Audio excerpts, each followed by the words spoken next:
Pertanyaannya, emang kalau itu udah jadi ini Omnibus Law, emang ada dampaknya terhadap investasi? Kagak ada. Emang ada dampaknya terhadap penciptaan lapangan kerja?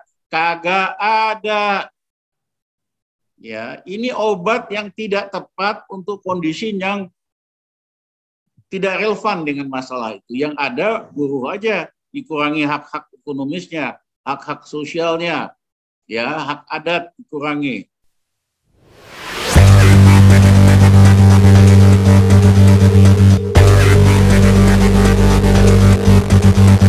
Nah, Bapak Ibu sekalian, untuk sesi pertama kita akan minta kepada Bang Dr. Ridza Ramli, kita akan meminta pandangan beliau sekali lagi dalam sudut pandang ekonomi dan juga dalam sudut pandang beliau ini adalah mantan Menteri Perekonomian di era Gus Dur.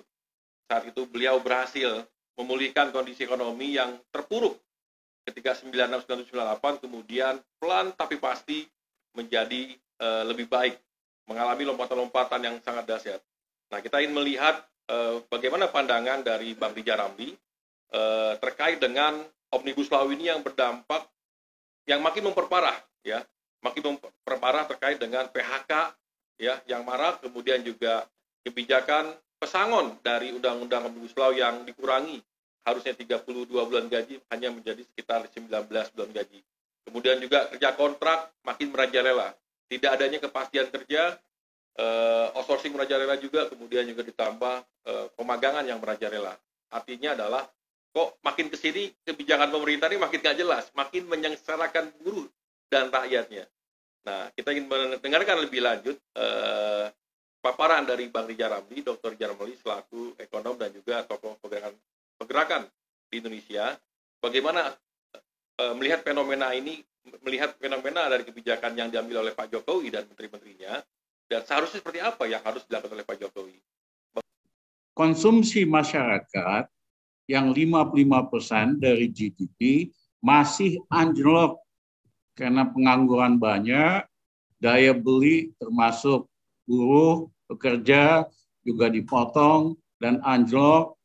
Dan yang kedua, uang beredar atau perpanjangan pertambahan kredit dari bulan Juni tahun lalu sampai Maret tahun ini itu negatif. Maret bahkan minus 3%. Artinya apa? Uang yang beredar di masyarakat itu kesedot untuk bayar utang. Istilah teknisnya ini crowding out namanya. Bagaimana daya beli bisa meningkat kalau uang yang beredar aja disedot gitu loh. Kalau kita ingin ekonomi tumbuh 6%, maka pertambahan kredit harus setahunnya 15%, bukan berkurang. Nah, bisa dilihat itu ramalan dari para pejabat akhir tahun lalu, banyak kan halu mendekati hoak gitu loh.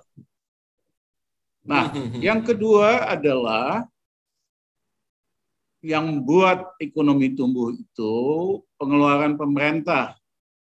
Nah, pengeluaran pemerintah secara fiskal makin lama makin sedikit kemampuannya untuk jadi stimulus. Kenapa? Karena banyak sekali harus bayar bunga hutang. Yaitu tahun ini hampir 370 triliun. Untuk bayar bunganya aja mesti minjem gitu loh. Bagaimana APBN bisa jadi pendorong stimulus ekonomi? Kemampuan fiskal itu udah rontok. Itulah yang menjelaskan untuk pertama kalinya THR-nya pegawai negeri sipil itu hanya basic salary saja, tidak ada tunjangan. Biasanya dari tahun yang lalu itu tunjangan-tunjangan ada, dicabut. Nah, aneh bin ajaib, eselon 1 Departemen Keuangan dapat tunjangan nggak diubah, nggak dipotong. Tapi eselon 2, 3, 4 malah dipotong tunjangannya. Ini benar-benar pemerintah terbalik-balik. Yang perlu itu yang bawah. dalam suasana krisis ini bukan yang eselon 1. Mereka itu udah jadi komisaris BUMN dan sebagainya dan sebagainya. Nah, memang dari segi positifnya ekspornya naik lumayan karena di seluruh dunia udah mulai pemulihan. Importnya berkurang. Tapi net ekspor import itu kecil sekali terhadap GDP. Kuncinya itu pengeluaran masyarakat, government spending. Dan ini belum ada tanda-tanda perbaikan yang ada. Mungkin Lebaran ini adalah. Ya. Nah, Lebaran ini yang pulang kebanyakan golongan menengah bawah. Karena di Jakarta susah, makan aja susah, lebih bagus pulang kampung, mudik, Lebaran. Tapi mereka pengeluarannya sangat sedikit sekali karena sudah susah. Nah, yang punya uang yang menengah nggak boleh kemana-mana, iya kan? Iya. Akibatnya ya pengeluarannya kan kecil dong. Biasanya kan golongan menengah kalau Lebaran mudik pasti beli hadiah macam-macam. Ini dia dikandangin aja di Jakarta, jadi dia nggak belanja yang benar.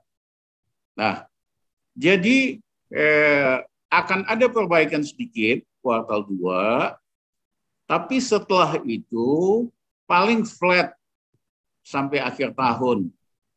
Total pertumbuhan total selama 2021 hanya antara 2-3%.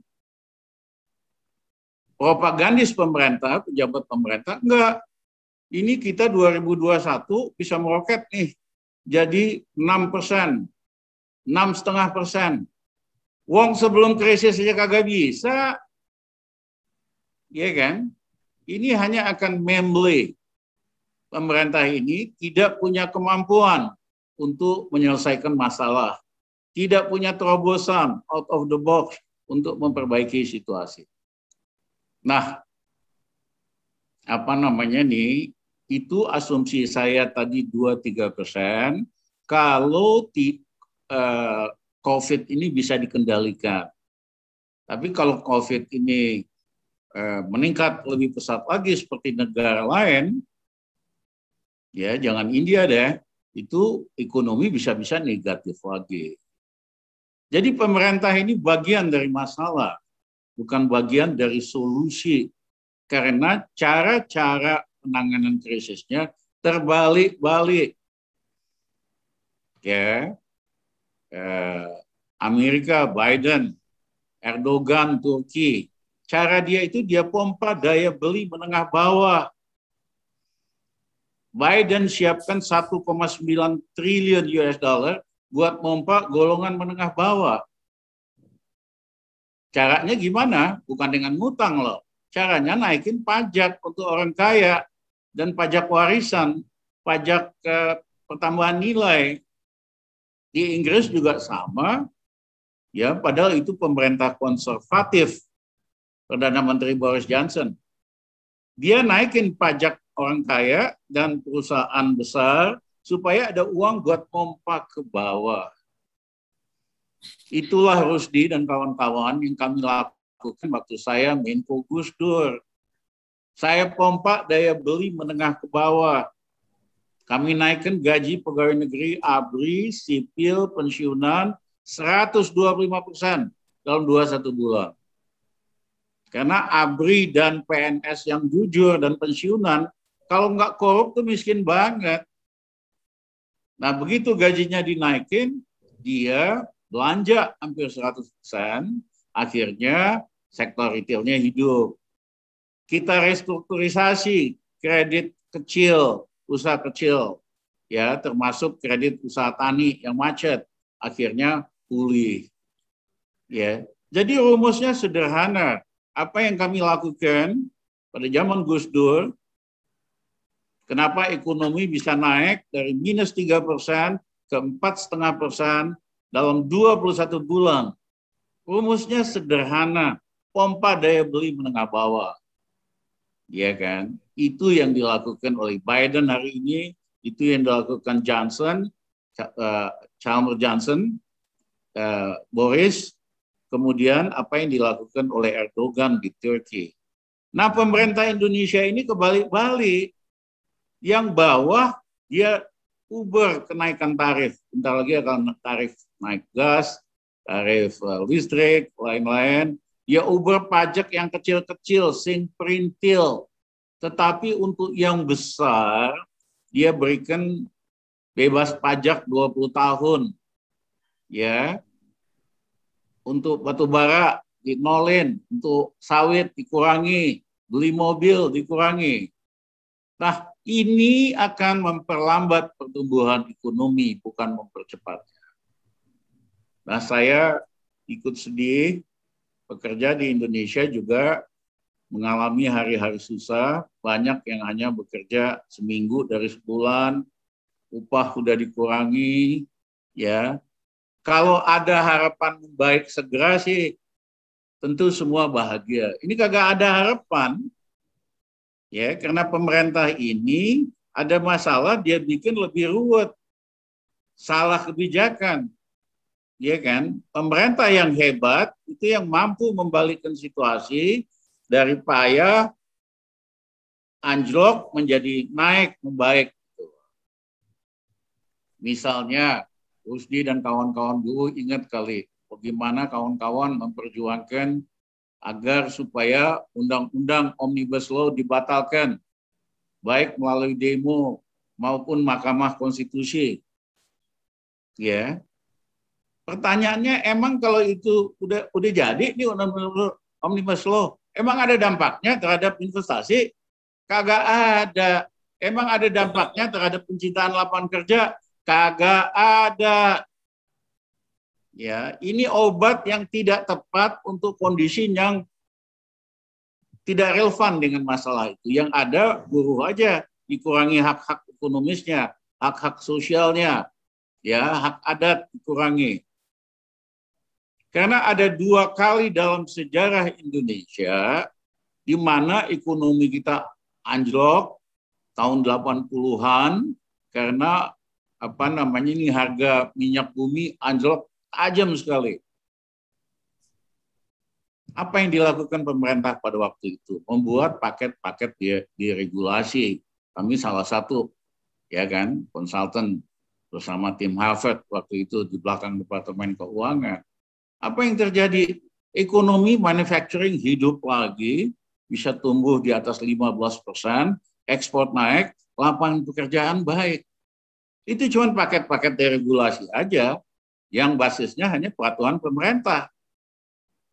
Nah, yang kedua, waktu kami zaman Gus Dur bisa naikin ekonomi dari -3 ke +4,5%, 7,5% dalam 21 bulan tanpa undang-undang Omni Cilaka ini.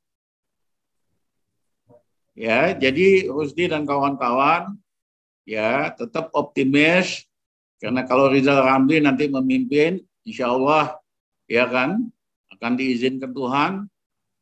Kalau kita lakukan itu, kita akan batalkan undang-undang Omni Cilaka ini. Nggak perlu pakai gitu-gitu. Banyak cara kok buat memulihkan ekonomi. Ya, banyak cara supaya investasi naik, supaya lapangan kerja bisa banyak. Ya, kalau kita misalnya naikin ekonomi ke 6%, apalagi 10%, 2 tahun kemudian, itu lapangan pekerjaan akan banyak, upah otomatis naik. Nanti kita ganti lagi aturan upah yang ngawur hari ini yang ditetapkan. Ya kan? Kan harusnya berdasarkan kebutuhan minimum dasar ya, Rusdi ya. Yang dulu kan begitu. Ya. Upah berdasarkan KHL. Kebutuhan hidup layak. KHL, kebutuhan hidup layak. Ya kan? Itu yang betul. Iya kan? Ternyata diubah, komponen dari kehidupan layaknya dikurangi. Ini niatnya memang mau tekan buruh agar supaya keuntungan buat yang gede-gede asing, domestik itu makin besar gitu. Dengan cara memeras tenaga kerja. Jadi nanti kita benerin lagi sistem penentuan dari upah minimum ya, dan udah bener itu. Tergantung industrinya kan tergantung daripada daerahnya. Jangan tergantung pertumbuhan ekonomi. Kalau berdasarkan pertumbuhan ekonomi hari ini kan minus. Iya kan? Otomatis upah juga harus diturunkan.